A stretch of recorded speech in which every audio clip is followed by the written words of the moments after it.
po sa inyo lahat, isang pinagpalang araw at welcome sa year 2026. Gusto ko lang malaman nyo at i-share sa inyo kung paano ba namin ginagawa yung arcade machine at pinagbubuti namin yung quality ng mga build natin na arcade machine ngayong 2026. At bago tayo magsimula, gusto ko muna magpasalamat sa mga previous buyer ko from 2025. Maraming salamat po sa inyo. Kundi dahil sa inyo, hindi mabubuo tong small business ko na arcade machine business. Dati kasi hindi lang naman ito yung business ko. Marami akong sideline, computer, piece wifi, inibendo machine na swak sa kakayahan ko at sa passion ko.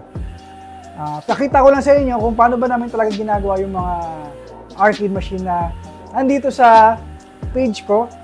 Example na lang, nagpiprint tayo. So, paano ba namin sinisimulan pag nag-order kayo? Unang-una, syempre, pag sumagot kayo sa page ko or nag-inquire kayo sa page ko, ang unang sasagot ay ako. Kumbaga, sa marketing, about sa message, lahat na nakikita nyo sa page ko, kung anong mga marketing yan, lahat yan, ako gumagawa.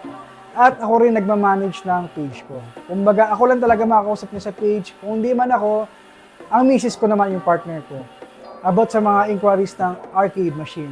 So once nakapag-inquire kayo sa akin, marami naman tayo pagpipilian na design or pwede kayo magpa-customize. Pre-layout yung mga kabilog pagka gusto nyo magpa-customize ng sticker. Kasi sa box natin mga kabilog, as is na talaga yan. Kasi napakahirap gawin yung layout. Marami akong trial and error bago ko nabuo yung box na yan. So sa gusto magpa-customize ng box, hindi pa tayo gumagawa sa ngayon ng customized box. Customized sticker or design, pwede yun mga kabilog. Any image na gusto nyo palagay, example na lang na dito sa right side ko, piniprint natin ngayon, order to for this 2026. And shoutout po ngayon sa mga nag-order sa akin ngayong January, salamat po. So ganito yung process, ang mangyayari, once nakapag down payment na kayo at nakapili na kayo ng design, so may down payment kasi tayo, depende yun sa unit na ipapurchase nyo. Sa Classic at Xbox, meron tayong 5,000 down payment. And sa PS4 and Gen Z Arcade, meron tayong 10,000 down payment. Ang down payment na is for assurance na itutuloy niyo yung order at non-refundable na yun once nakapag-down payment po kayo. Ang down payment po kasi para ma-assure natin na sure buyer kayo. Ang assurance ko naman kasi, unang-una legit yung page natin, naka-blue badge tayo. Pangalawa, register tayo sa DTI at BAR. Pangatlo, ako naman ang makakausap nyo sa page, pwede tayo mag-video call anytime, or pwede kayo bumisit dito sa warehouse ko. So ito kasi yung pinaka-warehouse natin kung saan natin ginagawa yung arcade machine natin. So ito pala yung mini office natin. So isa sa pinapangarap ko noon na magkaroon ng ganitong small office lang. So syempre hindi lang naman natapos yung pangarap natin sa maliit, naghahangad din tayo ng paitaas. Once napag-down payment na tayo at natapos na yung layout, so yung layout kasi dito ko siya ginagawa mga kabilog. So dito sa main tab, ayan, and na-layout ko na siya, okay ko na siya for printing. Dito na siya papasok ngayon sa printing area natin. Pakita ko sa inyo mga kabilog. Ito yung sample ng piniprint natin, ayan. So may customer tayo for this week na order, ayan yung layout, okay na yung layout. Ngayon dito na lumalabas yung output ng layout natin. So, ang gagawin natin dyan, hindi pa tapos yan mga kabilog. Piniprint pa natin yan sa vinyl sticker at ilalaminate nga pala natin to. Para yung sticker natin, para maging quality at hindi basta ma-stain or mag-fade. Ikakat naman natin yan once natapos tong printing na to. Ayan, so medyo mahaba pa to, ihintayin natin yan. It takes 15 to 30 minutes, depende yan sa ipiprint natin. At pagkatapos naman ito, pag nakat na natin yan, puputulin kasi natin yan, dadaan tayo dito sa lamination. So yung lamination natin, ang ginagamit nating lamination ay matte, clear matte. So itong matte clear na to, hindi siya basta-basta nagagasgasan. Compare sa glossy, may glossy tayo, ginagamit lang natin yung glossy, ito yung glossy natin. Yan. Ang glossy naman natin, ginagamit ko lang yan sa reverse printing. So, ito yung example, pagka naka-reverse printing. Ito yung acrylic. Makikita nyo itong acrylic. Yung print ng sticker nandito sa likod, baliktad. Kumbaga, wala dito yung image. Mamaya papakita ko sa inyo once matapos itong printing natin, magpiprint naman tayo ng reverse printing at clear ang gagamitin natin na vinyl sticker. Pag natapos na tayo dito sa process ng sticker ng printing, lamination, at cutting, bababa tayo at papakita ko lang sa inyo yung production area natin sa baba na maliit lang naman. Hindi naman ganito kalaki yung warehouse natin. Nasakto lang sa mga 10 to 20 units na box na pwede natin i-stock na mga arcade boxes. So tapusin muna natin to at mamaya proceed tayo dun sa baba kung paano namin pinuputol yung mga box at kung saan napupunta yung mga box na ginagamit namin.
So, ayun mga kabilog, pinakita ko lang naman sa inyo kung paano ginagawa yung sticker ng mga arcade box natin para doon sa mga arcade machine na binibuild ko.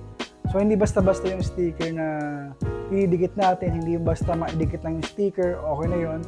So, gusto ko kasi is yung magiging quality yung kalalabasan ng mga produkto natin. Hindi siya basta putyo-putyo na sticker na basta malagyan na ng sticker, matakpan lang yung plywood, matakpan lang yung mga himul-mul na mga box, or basta malagyan lang siya ng sticker para maging matawag na arcade machine box siya. So, hindi ganon yun. So, hindi ko siya basta-basta na putyo-putyo na ginagawa. So, binibigay ko yung best effort ko para dito sa mga build ng arcade machine natin. Hanggat maaari, napapaganda ko yung quality ng arcade machine natin habang nagtatagal.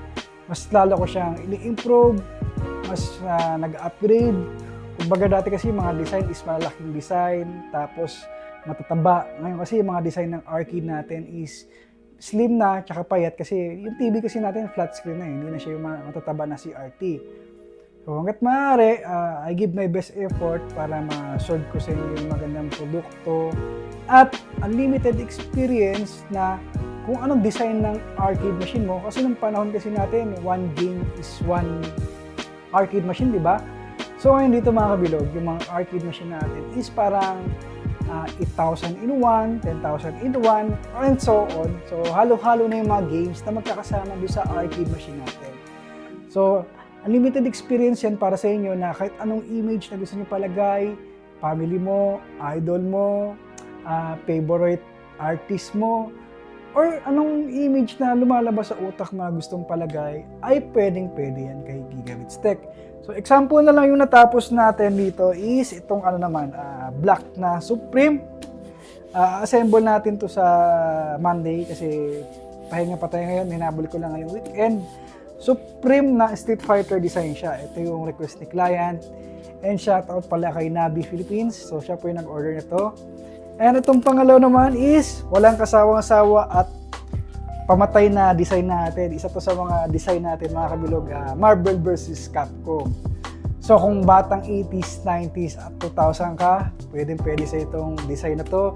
At walang kakupas-kupas. Isa ito sa build ko since na nagbibuild ako ng arcade machine.